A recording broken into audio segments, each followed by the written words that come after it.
Hello and welcome to How to Stay Married ... so far. I hate the way you do that. It's brackets. Well, it's because when we originally came, I didn't know it was brackets, because when we came up with this idea and you said, how about how to stay married? And I said, yeah, ... so far. So I've always thought it's ... so What far. are they called when you do the ... One of Maddie's friends really likes the ... I use in my Popcorn Junkies Instagram. Epilegrams? Ellipses. Ellipses. Yeah. I've just said to Nads, I want to embrace the preamble. I'm so excited about what we might be doing on the channel soon. Right, so preamble before a podcast. Is that irritating waffle or do you like it? Well, that's a good question. I'm not asking you, I'm asking the people that have to bloody listen to us. Well, I want to give you two examples. I love listening to film podcasts. I listen to American politics, but my next one after that, you like crime, real life crime. I like movie podcasts.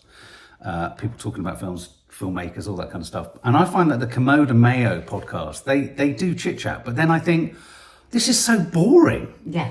Exactly, so you've got to be careful with your waffle looping. Whereas I actually don't, I have moved much more. I love my true crime and I'll never give it up. But politics is so much more like true crime at the moment that I've moved massively. Good point.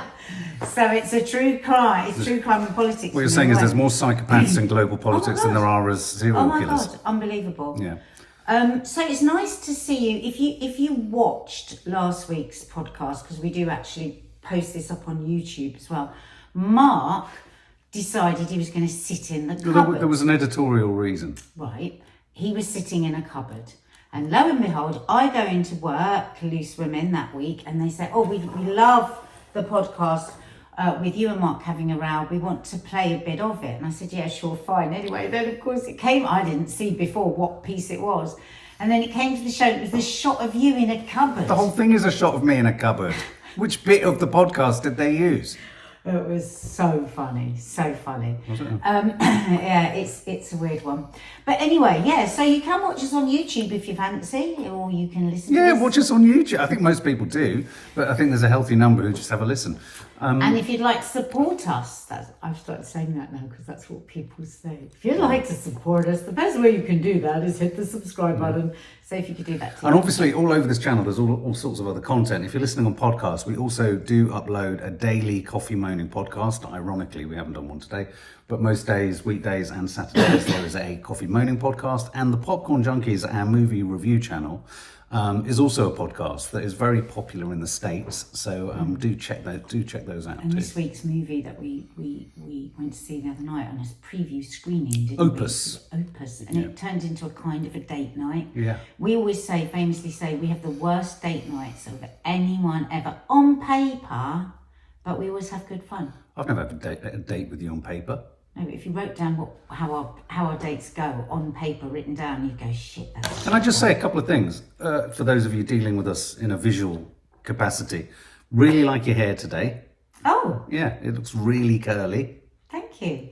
And I really like that top. That you bought me. 20 years ago. 20 years ago. It was Paul Smith 20 years ago. And as they say, if you buy well, but... Don't say it. The moths... Oh my God. ...have nibbled it. So that's why I thought I'll wear it just for podcasts, because then you just see the top. Can I just ask, why do moths always go down to where the belly button is? Because navels are tasty. Apparently we leave something on the t-shirt. Navels are tasty? To a moth. Oh, I suddenly feel deeply, deeply sick. All right, well, let's move on to middle-aged sex adventures. So what we're talking about, Nads? Middle-aged sex adventure. This is the topic that we briefly covered in Coffee Moaning last week. Yeah, a couple of days ago we did, and it was interesting because Mark said, well, we don't want to do that in Coffee Moaning because we want to do it as a podcast. And I said, yeah, but I think it's quite interesting to go with a topic that we're thinking of and have a bit of a chat, because people are so engaged on our Coffee Moaning, aren't they? And they love to like get involved in the conversation. And actually, I'm so glad we did, because actually it gave us an extra perspective on this article. This article that was written by a 55-year-old woman anonymously who was on holiday with a friend, and they'd had a few glasses and they were, ruminating about their lives as you do when you're lying by a pool with a glass of rosé with friends. Oh my God, sorry.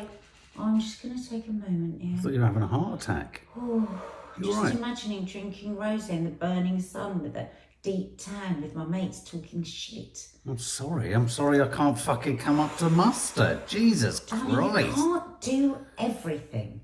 Neither should you. Nobody's partner. I know, but Nobody's it partner. was setting off on a little chit Listen, chat. I had a golden moment there where I escaped this world into another. Okay, well, my golden moment is a midlife sex adventure. Isn't that funny? Nicely segued. Yeah, there you go. So anyway, this woman, she's on holiday. She had a couple of glasses of rosé with her mate. She says, "Do you know what? One thing led to another. Life is pretty good. You know, got rid of the fella, got rid of the husband, boring husband. I've got kids. I've got a job that I love most of the time. The only thing, I've got a lot of love in my life. The only thing that is missing is sex. Good bit of action. Yeah. You know, and like many women say when they break up, oh God, I just can't do it again. I can't train another one. I can't live with another one. And as she says in this article, you know, many of us are made to feel once we're middle-aged that we're no longer sexually attractive, so therefore we should only look for men that are older than us. But she didn't fancy that. She didn't want a man who's planning for the bins day out day. Why did you pause at that point? No, because I thought you were going, oh, well, if you didn't put the bins out. But you didn't. No? Okay. Yeah. We felt it in the air. Not Felt every word what's in has the to air? be spoken. Oh my Lord. I will just say Because for a what you minute were there. thinking was, and you'd all be moaning if we didn't put the bins out. Precisely. Want the complaint, want the grievance. But anyway, I want a man that wants to put bins out, quite frankly, because I don't want to put the bins out. Yeah, I don't go on about it, I just do it. Yes, neither do I go on about cleaning out the toilet. Yes, you do. No, I don't. Every time we have this Yeah, conversation. but only on here. Anyway, so we thought before we opened It's this... crackling. You can feel the kind don't of know. crackling. The last podcast went a very odd way, so do be Yeah, we ended up prepared. having a row, basically. Yeah, we never know where they're coming. Yeah, so we thought it was going to go one way. We thought this was... Oh, so anyway. So a friend signs her up to Field, FEELD app, which is for people that are, whom our friend Lee informed us on the live. Incredibly liberal. Incredibly liberal. So polyamorous, threesomes, whatever your tickles your nooner, that's where you go. Seagulling. You know what? Yeah, No, seagulling. no, I don't want to hear that. So anyway, and so she thought, yeah, this appeals to me. But what really helped her was the fact that her friend had given her these top tips for how she should Manage it. approach it. So And this is- actually, so that's what became for us, I think, the more interesting topic Yeah. out of this was the guidance that her friend had given her, because we think it then covers, it's just intergenerational then, it's not just about middle-aged sex. Yeah, absolutely, and that's what that's going to be the nuts and bolts and the meat and veg of this podcast chat, I guess. But one thing I would like to just say beforehand, without being sort of flippant, but the idea of a midlife sexual adventure, you just said the thing of, you know, women talk about, oh God, you split up, God forbid, if we split up. Yeah, the thought of having to go through all of that detail of building that trust and making men understand. Finding shit out. I do- Didn't want to find out about them. Yeah, all that stuff. But I do have to say at the same time, I think if I project myself to that position where for all the tragic reasons the relationship was over and... Are we now talking about me being dead and you... No, not at all. So we've split up and we're back out on the market and there's the consideration of sex and all that kind of stuff. I think there's the same amount of fear and loathing for men around the idea of having to cater for what seem at times incredibly volatile, contradictory demands, needs and feelings of women. So I think it cuts both ways. And what would you find most difficult then? If you were suddenly, well, not suddenly, so say it's a couple of years down the line or a year down the line and we've split up and you've met somebody else and you've fallen for her and you're thinking about moving in or getting married, what would be the things that you wouldn't want to go over again that you've already done with not just me but with other women? What would be those things that you think, oh God, can I really? It's such a hard one. I mean, I can't literally parachute myself in and think about that. I mean, one of the things, if I think about the relationships I've had before you, which is the only thing I can kind of turn to as kind of as research, the things that we've had to work as research, train each other on. Yeah, I mean, I think I would wince and be sort of already potentially exhausted by the prospect of negotiating, just even having a shared language or understanding on what it means to be, to be a human around things like mental health, addiction, living, there are so many things that we understand and get about each other.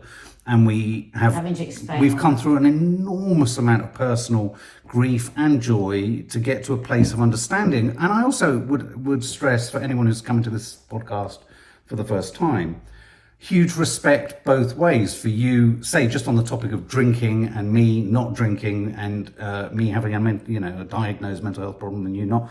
I just think there is such a synchronicity between us. And I think it's less about what would I find in the literal situation, exhausting. What would I not find? It was like, oh my God, it'd be all of that unspoken stuff and, to be honest, spoken stuff that one might feel is totally off limits and there's no space for. And that's when I do turn to, I sometimes can turn to previous relationships, and I don't care. I don't mind throwing some of them under the bus. And a cold chill goes down my spine when I think of the entire life I could have had circumnavigating and not talking about things. Yeah. I noticed you were about to yawn then. Oh, so I was stretching out my arm, actually. Circumnavigating and working one's way around so many things for my entire life. Oh my God, I literally thank the Lord for the fact that we can, and what comes with that is things like the podcast last week. It can fly off the handle quite easily, but it's honest and it's authentic. And I think the thing I would struggle with most is the inauthenticity of it all. That's exactly what I would struggle with, joking aside about bins and everything. Yeah. I would struggle with having to be polite. Yeah. It's like the work that goes into when people say, oh, marriage is about compromise. Well, it's one of the things in a marriage. And it's not that easy. It's not just about, compromise. It's an ongoing compromise. And then it's also the joy sometimes at looking at where you compromised and it was okay. What you let go and so for me it would be, I just couldn't have any formality. No. I can't do formality in any form at my age. I'm 60. I can't do it. No. I don't want it in the workplace. I don't want it with my friends. I don't want it in a shop. I can't be formal. I think deep in my soul, I'm such a fucking hippie. I am. I don't like rules. I don't like regulations. I don't like having to behave in a certain kind of way. I mean, I like good manners and I like all of that. I'm not saying that, but I just don't like uniformity in any way. And I would have to go into some sort of... Well, I mean, I just wouldn't. Well, and also, I think what we're talking about is there is the benefit of time that goes into that, but then there's also the benefit of understanding. You've got to be willing to listen. We've gone through couples camp. We've been through so much. So and there's a sort of practical aspect to that, which is at my age or your age, if we found ourselves saying, one wouldn't have the amount, wouldn't be the luxury of time to get to that potential sense with anyone else of comfort. 25 years. That said, if we were split up, here's a kind of, here's a cat to throw amongst the pigeons. If we were split up and it was null and void and I didn't have you because, and we weren't, I might sign up to Field though, for a bit of fun. Do you think you would? I was going to ask you that. And I'm being honest because I think, sex? Because I would, and it wouldn't necessarily be about looking for love. So when you then tiptoe through these things, this isn't a thought that I would have now because I'm happily married and I love our sex life. But if, given everything I've just said about how I couldn't get myself to that place of trust. So you understand where this woman was I can totally understand where she's coming from. She didn't want you'd still have your life, but you wouldn't have sex in it. But... Could you? No. Because I've never been like that. You've been a one night stand person. You could go back to that. You think you could go back to that. I wonder whether you could, but I just couldn't. It's never been in my soul. But here's the danger. I think in the abstract, I can say I'd do it, but I think where I would be after 4 or 5 or 6 years is relapsing. I think you'd find your way. No, I don't. I think I'd be wanting it to mean more. I think I'd want every engagement to want to mean more. But I think that because you wouldn't have alcohol in the situation. Yeah, I guess so. It would be even more unbearable. You put yourself right off now. Even more hideous a thought. I mean, no, I personally think... that maybe you would be able to just enjoy the sex. Because what she says about this app and what she loved was that you can be absolutely clear in what you want. So you can say, right, I would like you to blow 3 times up my anus, whistle Dixie, and then make me a cup of tea whilst going down on me, right? She said you can be that specific, and then a person either goes, yeah or no. And then when they've said yeah or no, that's exactly what they're going to do. Sorry, I'm just trying to work out why you made those choices of things. I know, I love the way I love the way in which a cup of tea is central to your king. Did I say cup of tea? There was a cup of tea in there. What there. did I say? It was making a cup of tea, blow up my anus, dribble on my something, but making a cup of what? I don't know. There was something else. What's going down on me? What's going down on me? No, but put it this way: the most standout feature was the tea. So what we've established in this podcast... Well, I've popped over middle-aged because I'm 60 I wondered what you now. meant. I thought something else had popped. I'm 60 now. Does that mean I'm more... What does that mean? Is that elderly sex? I'm not 120. I'm not going to live to 120. Is this elderly sex now for you? Are you geriatric sex? Shut it. Okay, Quick. so I just want to. So we've just accepted in this chat that I might go on to field if we ever split up, and I knew there was no. And I have to qualify that. We'd have to have not. We'd have to What if you know. split up when we both met on field? Well, you said you wouldn't go on it. No, but imagine if I did. Imagine if I changed. Imagine if I had a... Well, the first thing I do is, would you like a cup of tea whilst going down on me? Yeah, so you'd probably be all right. All right. Okay. Where are we meeting? So anyway, long and the short of it was, she's getting her rocks off all the time with young men, with gorgeous men. She goes, believe you me, there are many men. You just said young men and gorgeous men. Are young men automatically gorgeous? Young men and gorgeous men. I didn't say young gorgeous men. Okay. Yeah. You have to be quicker than that with me, okay. babe. All right. So, and all kinds of men, whatever tickled her fancy that day. Right. And it's all going swimmingly well. Right. But it's interesting that she's anonymous. Why would you swimmingly? No, she met a few dweebs. Yeah, but what I don't understand about this, she's still meeting them for dates, which is strange. But anyway, I want to move on to what our followers led us to through talking, because we started off with just what the friend had recommended she does to truly enjoy the app, and then I was like quite interested in what was coming up with that. So, first thing was, be picky.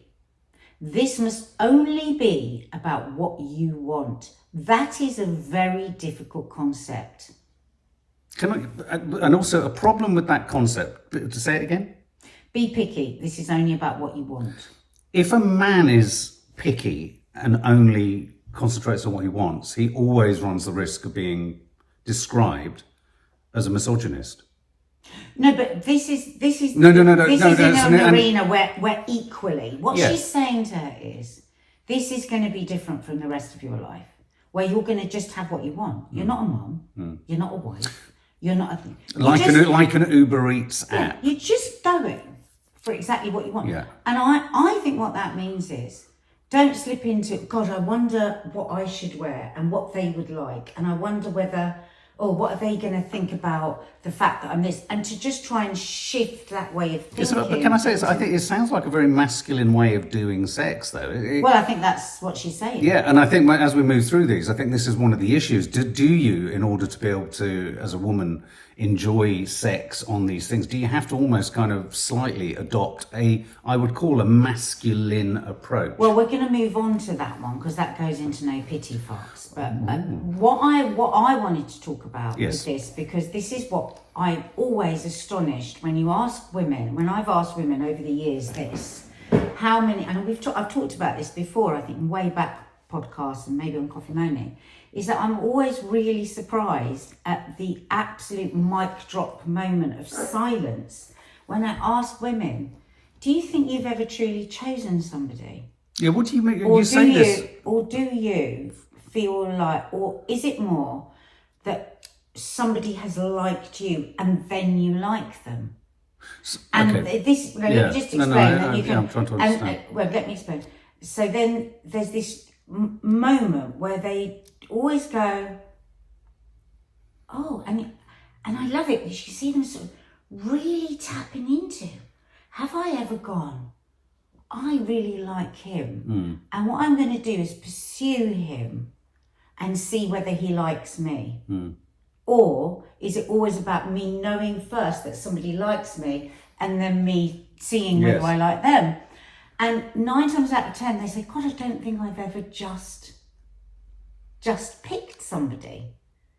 Maybe that's more of a generational thing, but what was coming up a lot on our Coffee Moaning the other day was lots of people go, oh no, I don't think I have. I think it's always been if somebody likes me, then I like them. Right. Do you see what I mean? So you on the Coffee Moaning, you were saying to me, I don't really know what that means. I've never really thought about it like that. Well, no, I like somebody and then I'll go for it. Yeah, I ended up asking you. So, what was the situation? Would you say between us? Is this akin to something? I liked you, but I didn't think you. I wouldn't have even considered that you liked me. So it was me choosing you. Is that what you said? Well, because no, I never felt like I chose you. I did like you. But okay, can I be a bit devil's advocate with all of this? Because isn't every get together a kind of imprecise mixture of both picking and choosing and not picking and choosing and doubting? Yes, absolutely. And all that kind of stuff. That's a better way, but I think often, not always, but I think often, especially if people are in an insecure moment in their life, or they've had a lot going on, or they haven't, somebody that they might not really have thought of. They settle for second best. They'll settle for somebody because they like them. There was a phrase. So that's what when she says be picky. At this point in your life, this is about what you actually want. It's not just about sex. It's about. And we must understand. We're also talking about an app in which she will have been offered a match with like-minded people who theoretically are up for it. So it's not like she's about to meet rejection. You know, she's actually looking at a menu like an Uber Eats app. I know that. Be picky on who she chooses. Yeah, but what I want to do is spin that away from the app. I know. From sex and just generally. I agree. I mean, we are both a very codependent couple. Diagnosed. We've both been diagnosed that we're codependent. Do you remember when we tried not to be codependent and then we went, we don't like it? Didn't like it. It was, I just, again, it's the comfort. It's an ease, a spiritual and then people go, ease. you two are so codependent. And yeah, they're people who've oh my got... gosh, I know, we're trying really hard not to be codependent. And then I was looking at their relationships going, I don't want that. No, exactly. You've got no relationship. I'd much prefer to be codependent. Yeah, same. It's like the person who says don't drink, it's bad for you, don't drink Diet Coke, it's bad for you, but sitting there quaffing, whiskey, it fucking drives me nuts. The thing about picking and choosing, I always remember years ago, and I need to share this with you, you said something about someone I was filming with, and you said about the partner they had, and I can't remember what the phrase was. You said, oh yes, I feel that he's her, and there was a phrase which literally... You don't have to remember it. Well, no, but it was something along the lines of like a settle for second best choice. Oh, I know exactly who that was. And I can't remember what the phrase was, but I remember that phrase has stuck with me for 25 years. Yeah, it was. Don't say who it was. Now, we both know who it was. Yeah, I know it was it an was. actress. Yes. A very well-known actress. Yes. And I remember thinking, what a horrible phrase, because I really liked the both of them. And to think of it in those terms, I thought, my God, is this a dialogue that women have? Well, I think, okay, when we watch a lot of reality dating shows and stuff like that, I don't know, it will come to me. Okay. But maybe it was just simply settle for second best. Yeah, it's a sort of second best choice type thing. But when we see all these reality shows, when we go, I really want to get away from my usual type. And I always, you'll hear me from the back of the kitchen, well, this isn't going to happen. And then they'll put her with a nice person, and then 9 times out of 10, she's going to leave him because actually she wants the son of a bitch. Yes. So I think sometimes what happens, And I think in that situation, which we didn't understand 25 years No. ago because we're much more awake now, probably what she was talking about was toxic masculinity, going for the bad boy and the excitement that possibly can be there. I've never understood the excitement of the bad boy. I'm not excited. It doesn't excite me to be treated like a piece of shit. No. But for some people, it's exciting. Yes. So what's exciting for me is to be cherished and loved and adored and listened to. That's a turn on for me. But so I think what she meant was you've got to settle for not having that like fear. That feels like it's passion and it's not. It's toxic and it's damaging. And it might feel like to go with the guy that is nice and is kind and loves you and actually thinks you're fantastic might feel like second best. But is it really second best? Yeah. Or giving yourself second best by choosing a son of a bitch? Well, tragically, subsequently, they have split up. But I Have mean, they? yeah. But you know, I think you're right. I think we are programmed to think that we need the argy-bargy. But anyway, yeah. In terms of picking and choosing, I think it's an interesting one. I've kind of grappled with it. A few more comments have come in under Coffee Moaning since we did the live about, God, if I actually think about it, I have been chosen. And I think you're right. I think sometimes people, and I have to say I've only experienced this from women because I haven't wanted to date men. You feel that there's, and I hate to use this word because it's a horrible word, but there's on nights out, you can feel a level of desperation creeping into the behavior of both men and women when they're just desperate for connection. And in a weird way, all criteria kind of goes out the window. And okay, that might be for like a one night stand or something like that. But I'd be interested to know how many people serially just have unconnected one night standy kind of sex. Because even when I look back at myself, if I'm honest, I would have been up for any one of even my one night stands if I was vaguely more sensible or mature to have evolved into something else. I was never interested in it solely for the thrill of a one night. Yeah, you wouldn't go into it going, right, I'm going to get a shag. No, I wasn't interested this week to just sleep with as many. But there's a cold callousness to all of that. No, yeah, you were wanting connection. And that was my shit. My affection. shit was. Listen, so many one night stands are about affection. Yes. They really are. That people are lonely, people are frightened of going home on their own. All of that sort of stuff. And that moves us nicely on to pity fucks. I'm not going to go through all these points, but the ones that I felt like kicked off a bit. So no pity fucks, not your responsibility if it doesn't feel right when you meet. Now again, taking this away from the dating app, there was a lot of people again saying, well, yeah, you know, you've gone this far, you know, you've had a couple of dates. It's like, it's kind of been on the cards that tonight's the night that you're probably going to go back. Now, I'm not talking about the situation where something turns into a date rape. That's not what I'm talking about. I'm not talking about you feel threatened or anything like that. But you've kind of got to a place where you think, I've invited them to dinner and I can't not give them dinner. Oh, I see. Dinner isn't literally what you've invited them for. It catches up eventually. Yeah, no, we're using dinner as an analogy. At what point is that right? No. So I know that a lot of women have done that, but I want to know: do men ever do that? I think I hate to say it, and it's a gross generalisation. I think all men are up for it all the time. In those scenarios, in a dating scenario, I don't mean. Well, even if you've spent the whole evening with them, right? And it's going quite well at the beginning. I have turned down a situation. And then you go a bit, and then you just go a bit, oh, I don't actually know if I fancy them that much. Yes, I have had that twice. They're really nice, but I don't know if I want to have sex with them. And then you have, because you feel you ought to. I've had sex with people that I have afterwards regretted perhaps having sex with. And why have you regretted it? Because it happened. You left feeling empty. I was left feeling empty. They perhaps wanted it to be something more, and I didn't feel I was a mess. They were a mess. We were both messes together. As you rightly said, you know, it was about affection that night, and there was a desire for something more. And whilst I would have gone into every scenario thinking there was the possibility of more, in the cold light of day, one would be like, no, this is just lunacy. Please. This is ludicrous. This is madness.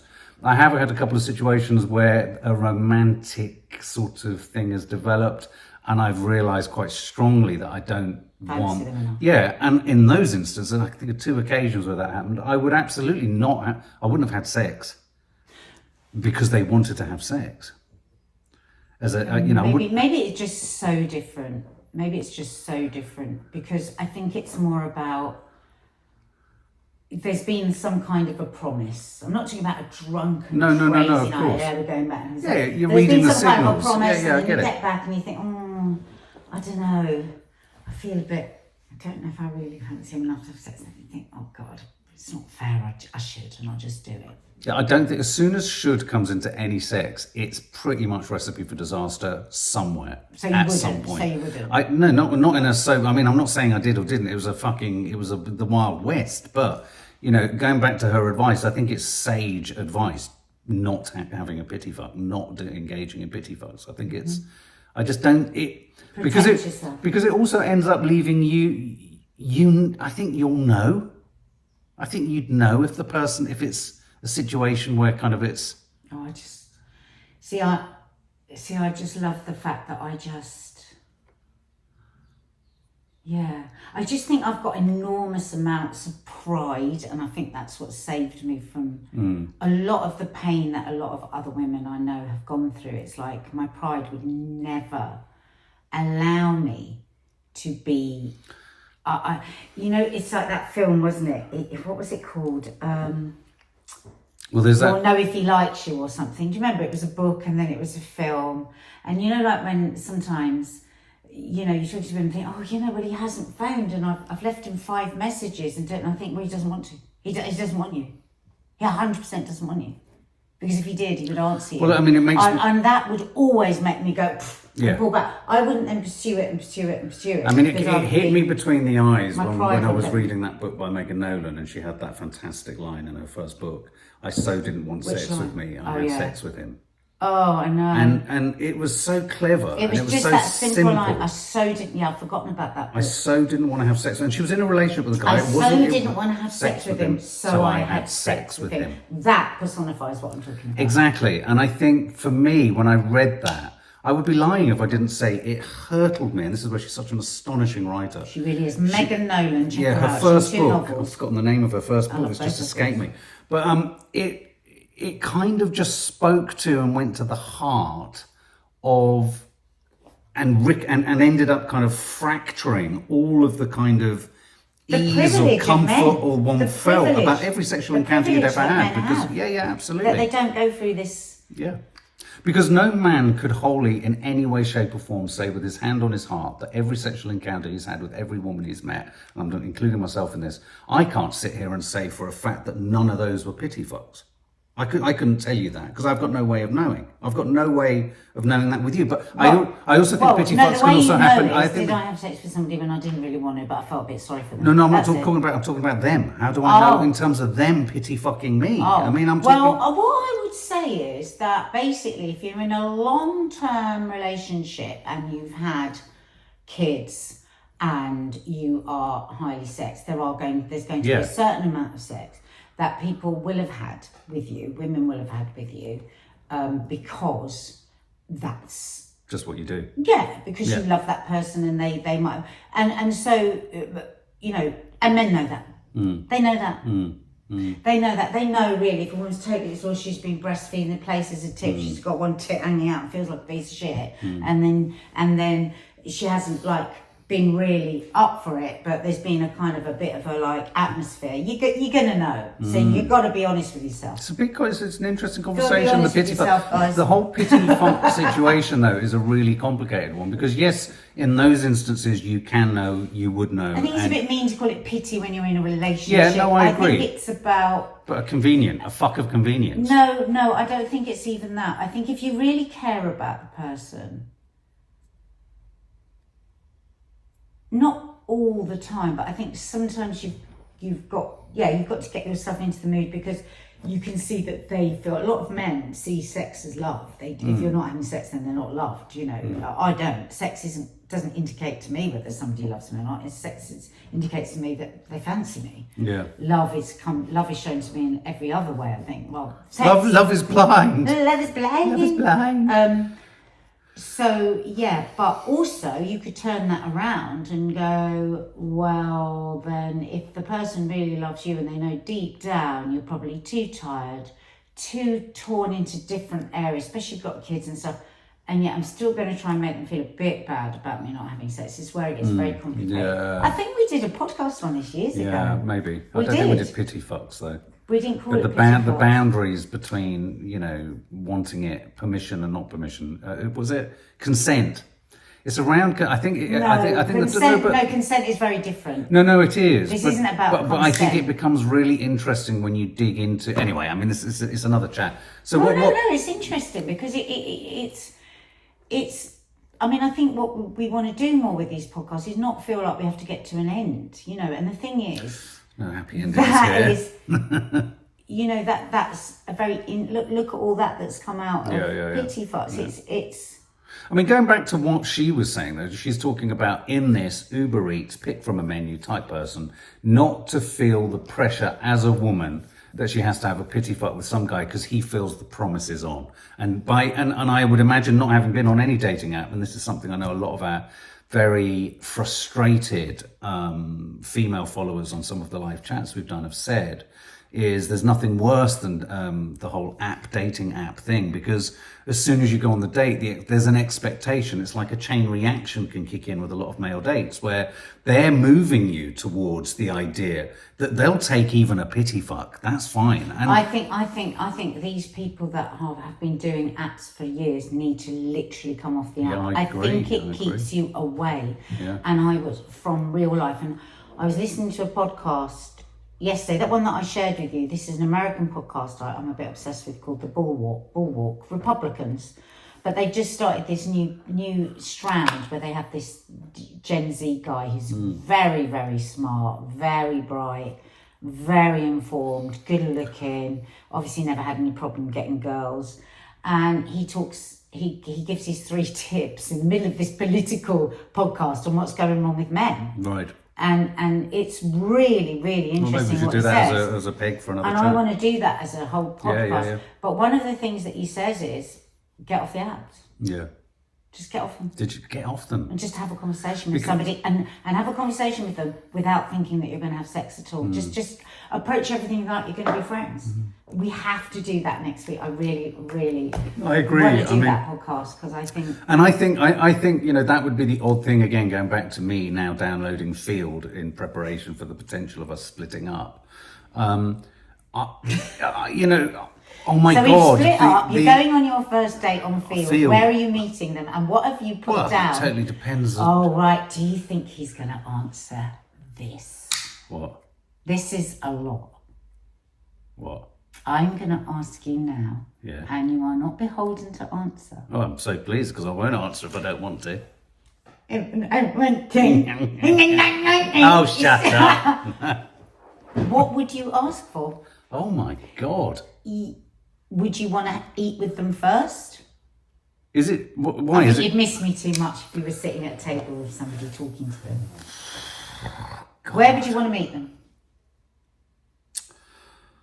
God, it would be so In a odd hotel. literally going, no, what is this? Is it just a hookup app? Is it? Yeah. It's not even like go on a No, date? you don't go for dinner and stuff. That's what Oh, I'm you saying. can, oh no, you can't Well, go for she dinner. goes for dinner because she goes to... Yeah, I think I'd go for something to eat first. Without me there, what would you eat? I'd hate There's it. nothing you could eat Oh that my would make God, you darling, think I of feel me. tearful. I'd be like, well, of course, my wife. Oh my God, I can't bear this. I'd run. Don't say my wife. I'd Mind run. You could go for people that are turned on by the fact that you're still heartbroken over your wife. Bet that's a thing. Everything's a thing. So come on, you put down where you want to meet. I'm not going to Okay, ask you about... what I would probably ask for is... God. What would she As- wear? as What my would you wife- want her as to my wear? 'Cause wife you was can very have keen on- everything- Stop. Right. dripping, what was it? She said dripping things Let into my me anus, give you- making a cup No, of hang tea on. and going down on me. And I'd ask for that. I don't want that. I was being another It came to person. you. I was being Anushka. I was not being Who's me. Anushka? I don't know, a figment of I know what you mean, yeah. It's But quite listen, Anushka-y. Listen, Yes. you've made me forget what I was going to say now. No, I don't know. So please. No, right. I'm First not of all- enjoying going to a restaurant First without you. I'm really missing you. I'm really missing you. I'm genuinely... Will you shut the fuck up? I'm trying to advise you Sweetheart. here. First of all, do not keep saying my wife, you're going to ruin everything, unless that's their quink. Maybe, yeah. Quink. They're quink. They're quink. What is So this? you're not allowed to mention me. Babe, it's like you're prepping me to go to school. This is awful. Yes. So you're not allowed to mention me. Right. Or maybe you should just get it out of the way. No, don't, because this isn't a relationship. This is just sex. So maybe don't meet her in a Well, restaurant. maybe we shouldn't go for food. I don't think you should meet her in a No, I restaurant. don't think we should eat. I think you should meet her at the hotel. At the hotel. Okay. Is it going to be a Premier Inn, or are you going to go somewhere nice? Because if you go somewhere nice, they might think that it means something. Yeah, it's dangerous, isn't it? I mean, a really posh, comfortable, nice. But then you don't want to be uncomfortable. No. Maybe just in the car. Dogging? No, It's not dogging No, when I- we've split up or No, I die. I'm saying we meet in the car. Maybe, no, we'd No, have to go back if to one of you're our meeting places. somebody in the car, they are going to think you are a dogger. No, I'd Let me pick tell you them up that and now. take them Do somewhere not, else. I'm not- do not talk about me. I don't want to go to a... Right, okay. Do not talk about me. and All do I not- can say is I'm not ready for it. I'm not ready for it. I don't want to do it. I'm really scared. Oh I my would want God. you to do it. What? I wouldn't want you to be on your own. I couldn't bear I'd it. still be on my own at the end of the night because you just have sex and that's the end of it. I've got so many friends that are going to bring you around a shepherd's pie if I go first. Are they on field? Anyway, well, that was a big opening, wasn't it? A big reveal. A big opening, big reveal. What, that you were going to go dogging once? No, that I'm going to go on field. Oh. But I would probably Then go go on on it field if and then we go- split. If we split up, if we were over, We're trying because I not to- wouldn't want a relationship. I Trying don't not know if to I'd want. compare each other. I wouldn't want a relationship after us. Yeah, but you've just pale shown that you're and- going to be woefully useless at going on a nap. All you could do was say, well, I'll save my wife. I think that's quite sweet. Yeah. I don't think you could go to Pizza No, Express. I 'cause tell we've you what, been there I'm so only much. going to be on the receiving end of pity fucks at this rate, aren't I? What a sad fuck. Yeah, fucking hell. Get Don't rid of him. start crying. No, fuck off. Then you might not be able to get an erection. I've had an erection whilst Oh, crying. so now you can get an erection while you're crying about me having left you or being dead. Yes. Well, that's not very nice. No, it's not. Anyway, please do subscribe. Tell all your friends. Thanks, Love ya. guys. Bye. I'm just going to go and download it now. Mark.